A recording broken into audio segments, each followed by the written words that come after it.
right, good evening po sa lahat. Good evening. Welcome to Smart Hustle PH podcast once again. This is your host Brian. It's January 23rd, 8:22 p.m. on a Thursday. Welcome po sa lahat sa for those who are watching live on TikTok and also on Facebook Live. Ayan. Welcome. Hello Maricel. Manlapas? Tama ba? So Maricel, thank you. Thank you for tuning in. And yeah. Okay, once again, good evening po sa lahat. So we've had like two podcast episodes for the past 2 days. This is the third day on streak. And just making the most out of our time na meron tayo na pwede tayo makapag podcast, makapag live broadcast, ano. So once again, this is Brian, and today we're diving deep into, I don't know, is it clear? I hope clear lahat. Okay naman. Ayan. Okay. Medyo mababa yung mic. Okay, sorry. And again, once again, we're diving deep into, right now, siguro yung pag-uusapan natin, just exploring a powerful concept.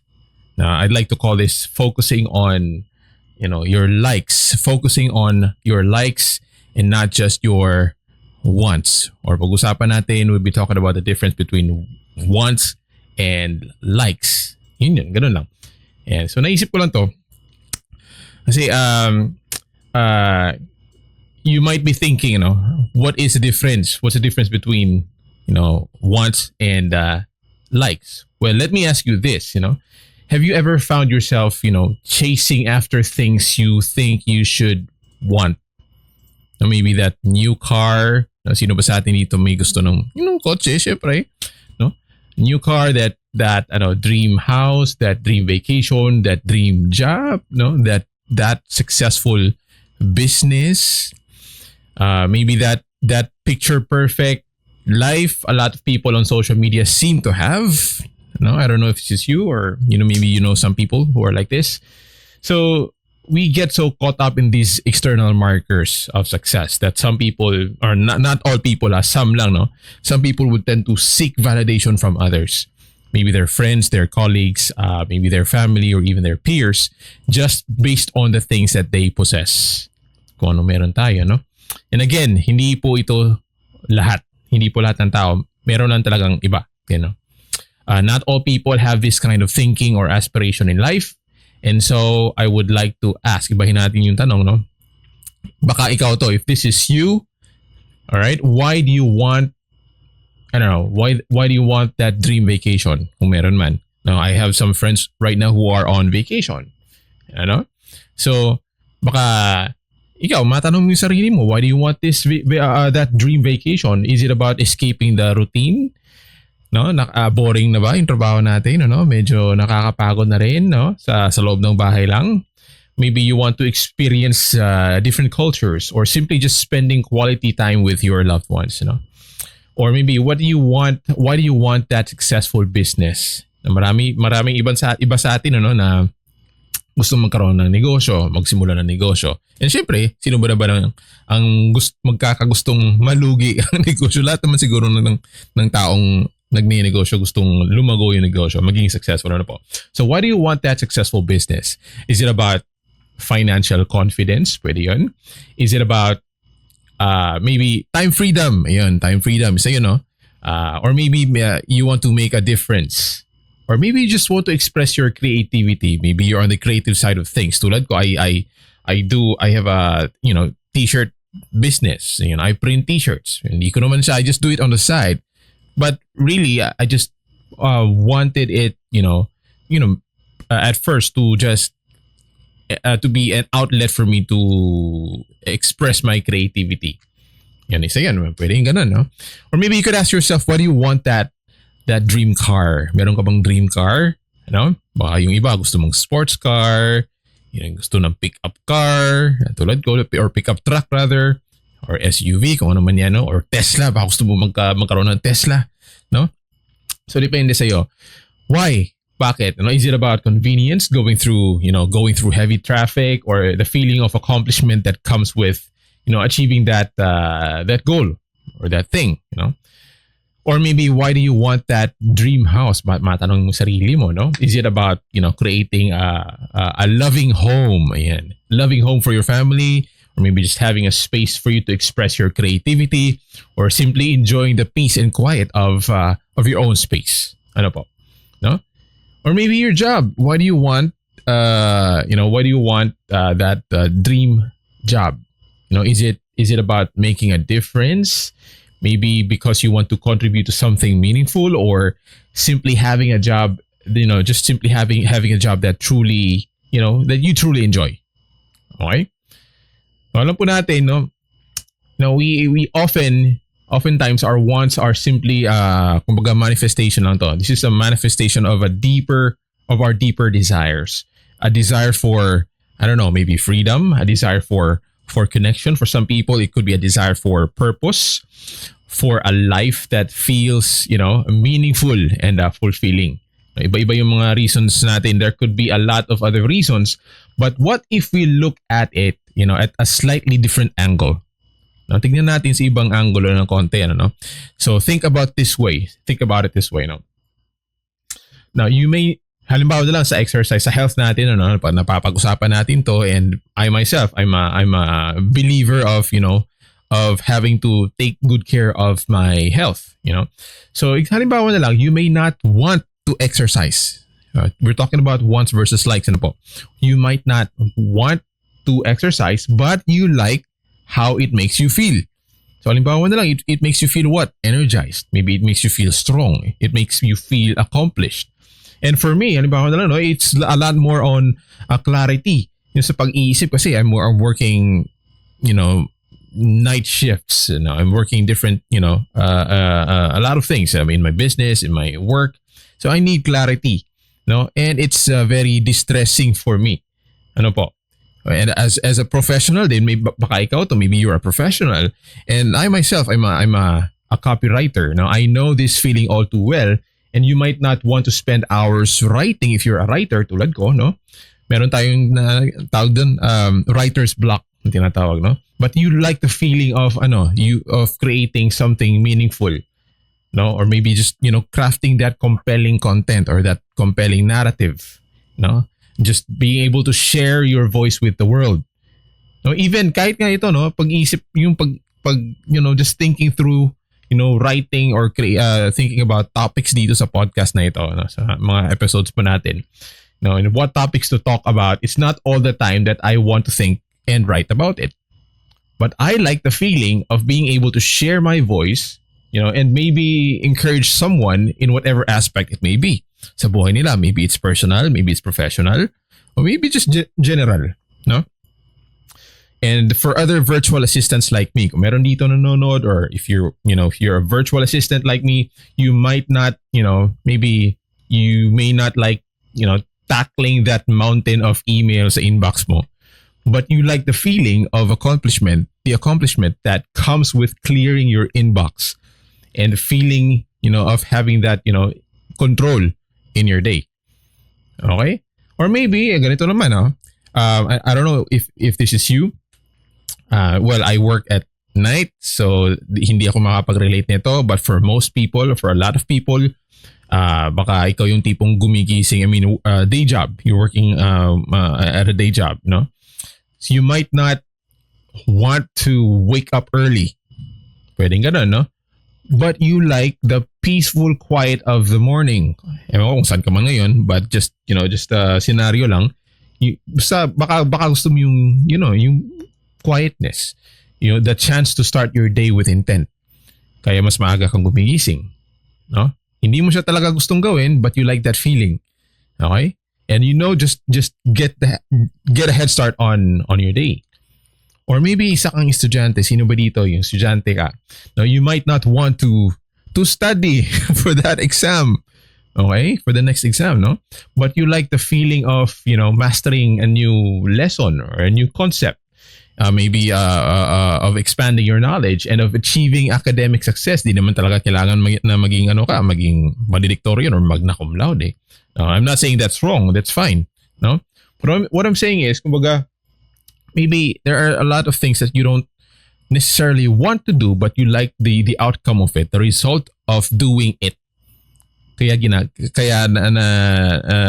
gugustuhin mo nang gawin. Okay? And talking about student nga, probably you want to be able to, somehow return the favor to your parents by making them proud. And that gives you a sense of joy. Ano po? So, do you see the difference? No? One thing is about the desires we feel before doing something. And the things we do to feel good about ourselves. Iba po yung wanting, iba yung liking. And it's minsan when we want something, it's sometimes lang naman, it's sometimes driven by external validation.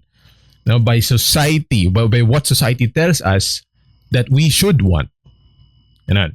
No, it may come from their experiences or preferences. Iba-iba yung mga experiences ng lahat ng tao, ano po? Iba-iba yung mga preferences natin, no? But only then it becomes something you like. Magiging gusto mo na lang siya when you have already done it. So you can truly appreciate the benefits of it yourself. So halimbawa na lang, bigyan natin ng example, ano? So hindi naman ako, I don't know, especially sa mga ladies, ano? Sino mahilig sa mga skincare po, no? Sa mga skincare. Shout out, Desi X5. Hello sa'yo. Simon Baka, hello. Wrestle Goatee, good evening po. And Gucci Jigger, ayan, thank you for tuning in.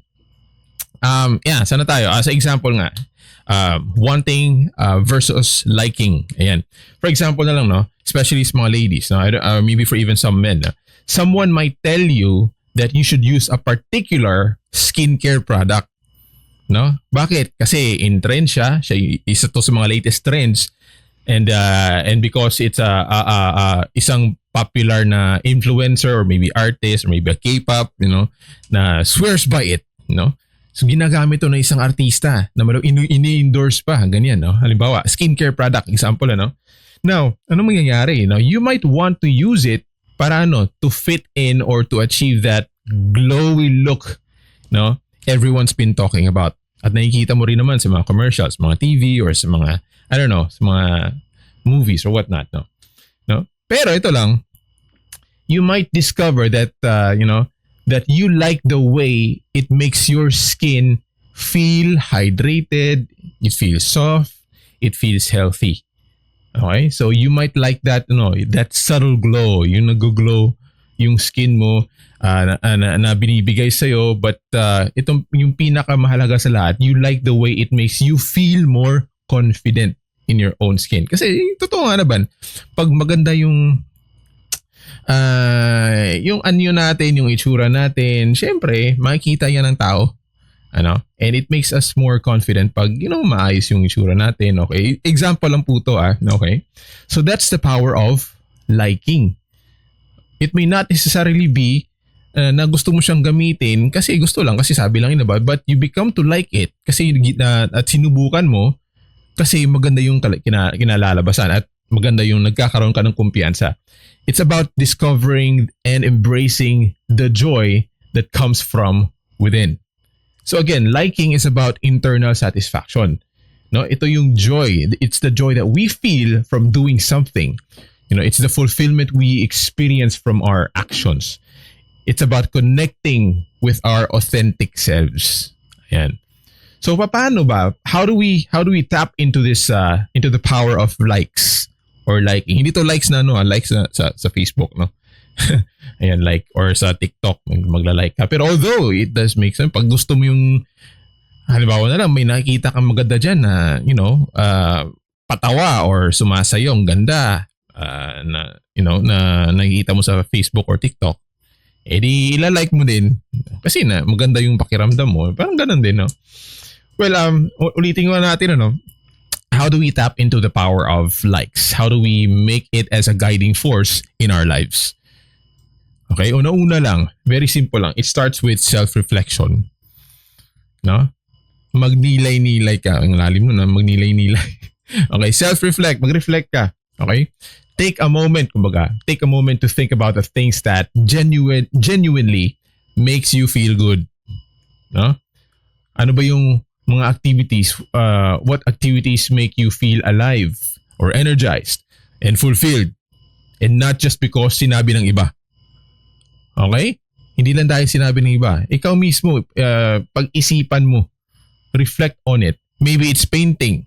Hindi ko alam sino ditong artist, no? Sinong painter dito. Maybe it's playing music, maybe you're into music. Maybe you're about, hiking in nature. Sino mahilig mag-hike dito o tumakbo. I mean, ako tumatakbo ako, nag-workout konti, ganyan. Or maybe you're mahilig ka sa cooking. Maybe cooking a delicious meal, or maybe spending time with your loved ones, learning a new skill, or simply just enjoying a quiet time, reading a good book. Sinong mga bookworm dito, po? So kahit ano pa man yan, whatever it is, itong mga likes, these likes are often the seeds of our passions, the building blocks of a life filled with purpose and meaning. Okay? So kahit sa mga maliliit na bagay, po, small things like household chores. Halimbawa na lang, ito, mga ganap sa bahay, Now, you may not want to wash the dishes or sweep the floor, but you like the feeling of accomplishing, or of the accomplishment that comes with a clean kitchen or malinis na bahay. Po? Sino bang hindi magkakagusto niyan, di ba? Masarap pag malinis yung paligid natin.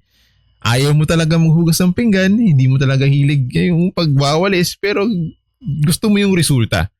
Okay? Yung pagkakaroon ng sense of order and peace na dinadala nito sa bahay natin. Halimbawa na lang, no? And ano pa? And probably the satisfaction of knowing that you contributed to a shared space. For example, lalo na pag may kasama ka sa bahay, okay lang pag ikaw lang mag-isa. No? Bahala na. Kahit anong kalat dyan, pag ikaw lang naman mag-isa, wala ka namang kasama dyan or what. Kung okay ka lang din naman, di ikaw naman yun. No? But if you're sharing space with your family, for example na lang, iba yung naidudulot ng masarap na pakiramdam pag malinis yung kapaligiran, yung bahay ninyo. And it speaks a lot of a person's character, kalinisan. Ayan. Shout out Our Lady of Manawag, Basilica of Manawag, Janine Mansana. Ang haba ng pangalan, no? Janine na lang. Hello sa'yo. V Gyms Pro 777. Hello. Ayan, thank you for tuning in. So, balik tayo, no? We're talking about wants versus likes. Now, ito lang susi. Now, don't just identify your likes. No, 'di ba? Mag self-reflect ka. Alamin mo kung ano yung mga talagang gusto mong gawin, makapagpasaya sa'yo, makapag-enjoy sa'yo, no? Don't just identify them, but nurture them. Okay? You nurture them. Anong ibig sabihin? You make time for them in your daily life. Anong ibig sabihin? You incorporate them into your daily routine. You allow them to guide your decisions and shape your path. No? Pag pinag-uusapan natin yung passions natin o yung mga gusto natin sa buhay, no? No, I know it's not always easy, no? Minsan sobrang busy talaga, lalo na pag may responsibilidad po tayo, no? May obligasyon tayo sa pamilya natin, halimbawa na lang. And a lot of cases, we get sidetracked, nakakalimutan na lang natin, pagpalibad na lang muna natin kasi may priorities nga tayo. Walang problema po doon, okay? Hindi po siya madali. Life gets busy, responsibilities pile up, and it can be tempting to put our passions on the back burner. Sakali na lang, next time na lang, pag ganito na, ganyan. Okay?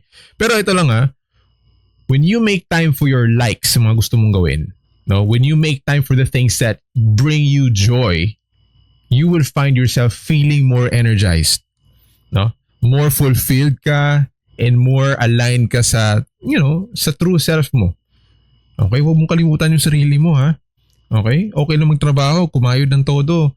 Bigyan mo rin ng panahon at oras ang self mo. Ang, kung ano yung makakapagpasaya sa'yo. Eto, nakakatuwa lang, This is a fun fact. Hindi lang, for me and maybe sa wife ko rin ganyan, nakakatuwa lang. Maybe a lot of people are like this as well. Diba? Sinong bumibili dito online sa mga online shops? Okay, hindi ko na napapangalanan po. Pero maybe some of us could relate to the fact that online shopping could be something you enjoy doing. Sino yung mahilig dito bumili? Alam nyo ba, lahat ng mga, mostly sa mga nakikita nyo dito sa video, binili ko lang din sa Shopee or sa Lazada. Ano po, okay? Kahit nga itong mismong mic na to, yeah, Shopee lang din. Or Lazada. Okay. So, halimbawa na lang, no? You want to make, maybe you're someone who wants to make purchases because, you like the feeling of waiting for your next parcel to arrive, and just receive your next favorite item that you've been scrolling over your phone and looking at for weeks. Di ba? Baka may matagal ka nang tinitingnan dyan na product or item na talagang gusto mong bilhin. Parang, ang ganda na ito Parang i-add to cart ko na lang to. Saka ako na bibilhin. Tapos yung iba kasi, mayroong mga tao na kumbaga na tila nang hihina. Nang hina pag wala kang parcel for that week or for that, for a certain time, no? O gawin natin maganda, no? Namomotivate ka lalo. Ayan. Namomotivate ka lalo whenever that item you've been excited about will arrive soon to your doorstep. Ano po? No? So, nakakatuwa, pero totoo nangyayari. Sino nakakapag-relate po nito, no? So, ang challenge natin this week, my challenge to you this week is just take time. Take time to reflect on your likes, what activities bring you joy, what makes you truly alive, anong nakakapagpabuhay sa'yo. Halimbawa na lang ito, sabi ko nga kanina, yung paggagawa ng topic ng, kahit in every episode ng podcast ko, I don't necessarily want do it every time.